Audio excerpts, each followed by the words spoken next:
So hello guys, welcome back to my channel, and for today's video, i-explain ko lang sa inyo kung ano nga ba yung kaibahan ng postpaid and prepaid na internet connection, especially sa Globe, no? Kasi nag-offer nga po ako ng prepaid na mga Globe. So parang mas maganda nga ito sa ibang mga nagtitipid ng mga internet connection, no? So sa mga nagtitipid ng internet connection, bagay na bagay po ito sa inyo. Don't forget to like, follow, and share. Panoorin niyo po ito hanggang matapos yung video na to dahil napaka-importante nito, especially dun sa mga nag-work from home at saka nag-aaral dyan. So ayun, no, ano nga ba yung kaibahan ng Globe postpaid at saka ng prepaid? So since tayo ay nagtatrabaho sa Globe, so i-explain ko lang sa inyo kung ano yung pagkakaiba po nila, no. So ang postpaid po, ito po yung mayroon po tayong dumarating na monthly bill, especially kapag unlimited po siya, no. Dire-diretso lang din po yung gamit natin. Hindi siya napuputol.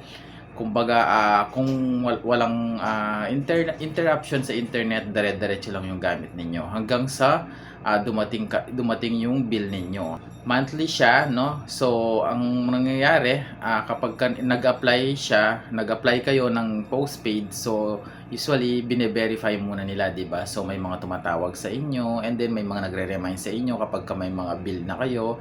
Pag nag-overdue kayo, may mga penalties yan, and then kapag na-disconnect kayo, and then may mga reconnection fee yan, no? Tapos i-reconnect nila kayo, mag-additional kayo ng payment, and kapag na-disconnect po kayo, magbabayad kayo ng reconnection fee, at saka kapag gusto nyo nang ipa-terminate, so magbabayad kayo, malaki-laki po yon kasi mayroon tayo tinatawag na termination fee kapag postpaid yung in-apply ninyo or yung nagbibill. Postpaid na to guys, meron siyang mas mataas na plan hanggang sa mataas na plan. So magbabalidate sila kapag nag-apply kayo, and then yun, kakabitan nila kayo ng internet connection. Ano lang nito, kapag may mga instances na nawawalan kayo ng internet connection, nagkakaroon tayo ng bill adjustment. So for example, nawalan kayo ng internet connection, ililess nila yung bill nyo doon sa next billing cut-off ninyo.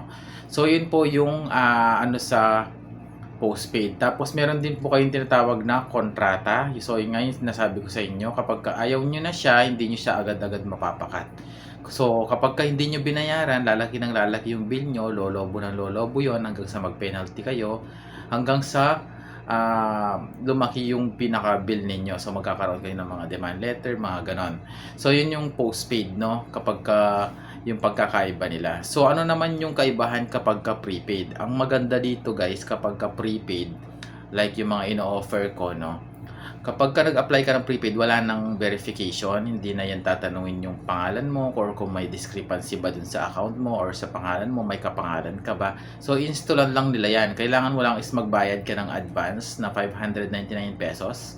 So yung 599 pesos na yon, yun yung pinatawag nilang installation fee at saka router fee na yon. So bibigyan ka lang ni Globe ng 7 days free trial, unlimited internet connection, and then kapag na-reach mo na yung 7 days or naubos mo na yung 7 days mo, so that's time na pwede ka nang mag-reload ng 699 for 50 Mbps 30 days. So napakasulit, no? 699 pesos lang, magagamit na ng buong pamilya mo yung 30 days unlimited internet connection. So may enjoy nyo na yon. So ano yung kinaganda pa rito guys, kapag halimbawa medyo mahina yung signal sa inyo or ayaw nyo na siyang ituloy, ayaw nyo ng bayaran, so pwede nyo siyang i-discontinue anytime. Basta kapag na-expired na yung load nyo, kahit hindi na kayo magbayad or wala na kayong babayaran, wala na kayong ibang babayaran, okay lang yon kasi prepaid nga siya. Unless doon sa postpaid, tatawag at tatawag po sila sa inyo, and then maniningil at maniningil sila sa inyo kasi nga po may kontrata siya at may pinirmahan po kayong kontrata doon sa postpaid. So dito wala siyang kontrata, wala siyang lock-in period, anytime pwede mong ipa-disconnect. And then kapag ang maganda pa rito sa prepaid guys, like for example, for this month is kailangan nyo yung internet, so loloadan mo lang siya, then kung magbabakasyon ka for the whole month at hindi mo kailangan ng internet sa bahay, kahit hindi mo siya loadan, at the same time kapag bumalik kayo or gagamitin mo na or kailangan mo na yung internet connection mo ulit, loloadan mo lang siya para magamit mo siya ulit. Yun yung pinakamaganda dito sa Globe fiber prepaid na ini-endorso ng Globe ngayon. So napakaganda niya kasi napaka-friendly pa, and then yung apps kasi na yon kapag ka doon ka lang magbabayad, no, and then through GCash lang din, magbabayad ka lang din siya sa through GCash. So ito naman yung mga question ng iba, kasi daw ang prepaid Globe prepaid na to is hanggang 6 device lang daw yung kaya niyang i-accommodate or kaya niyang i-connect doon. Yes, tama po kayo, no, hanggang 6 device lang siya, and 50 Mbps, malakas na po yung 50 Mbps na yon kung sa bahay lang naman. And ang worry lang nila, once na may mga bisita sila, kailangan daw yung iba sabay-sabay daw na magko-connect, which is lalampas ng 6. So hindi daw siya advisable. Yun daw yung wino-worry ng ibang mga customer. So meron po akong technique dyan, no.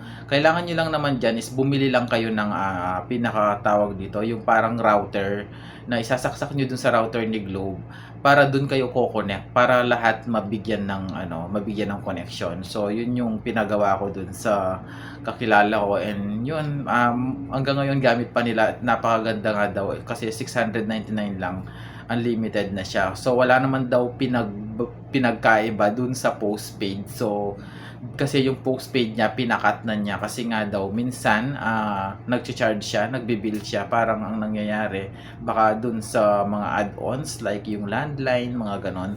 So dun siya na-charge, so pinakat niya na yon, and then lumipat siya ng prepaid. So yun yung maganda dito sa prepaid, guys. Tapos kapag mag-a-apply ka, wala na silang ibang hahanapin pa, full name lang, address and contact number. So at the same time, kapag na-provide nyo na yan, yung go na yon, and then yung cash out nyo through GCash, babayaran nyo siya. To make sure lang na sa tamang agent kayo mag-a-apply, no. Baka naman kasi pag nagbayad kayo, itakbo yung itakbo yung binayad ninyo. To make sure lang, or pwede rin sabihin ninyo is paabono kayo sa kanila, bayaran na nila para lang ma-process siya, para lang ma-installan siya, and then babayaran na lang nila sa inyo yon through GCash kapag after na installation. Kasi may mga customer talaga na minsan hindi sila pumapayag na magbayad agad, kasi baka iniisip nila is scam dahil nga sa online sila nag-a-apply. So may mga na-encounter talaga akong mga ganyang customer. So ang ginagawa ko is ini-explain ko na lang sa kanila, and chine-check na lang nila yung background ko. Sabi ko, check nila yung background ko, yung profile ko. So yon dun sa Facebook, para makita na lang nila. And then gagawin ko bunuhan ko siya, babayaran ko siya through GCash para lang ma-install siya. And then after installation, kukontakin ko siya kapag na-install na siya, then papasend ko yung payment through GCash. Kailangan po kasi yun, kasi yun po kasi yung pinaka-installation fee, na yung kable, yung bayad sa mga kable, yung mga nag-i-install natin, tsaka yung router natin. So wala po siyang free installation si Globe, no. So lahat po kapag lahat po ng plan ni Globe is may installation fee po talaga siya. Pero na lang kung ibang network siya. So yun, guys, kung gusto niyo mag-apply, especially kung dito kayo sa Pampanga, kapag Globe prepaid po yung hawak ko, Pampanga area lang po siya. So pwede niyo po akong i-PM kung mag-apply po kayo ng internet dito sa Pampanga, within Pampanga area lang. Pero kung PLDT naman, pwede rin, nationwide tayo, may mga application po si PLDT ng nationwide. So kontakin nyo lang ako, ilagay ko yung description dyan, ilalagay ko yung Facebook ko dyan sa description box natin, at saka sa comment section, para makontak ninyo ako sa message dyan. Don't forget to like, follow, and share, guys.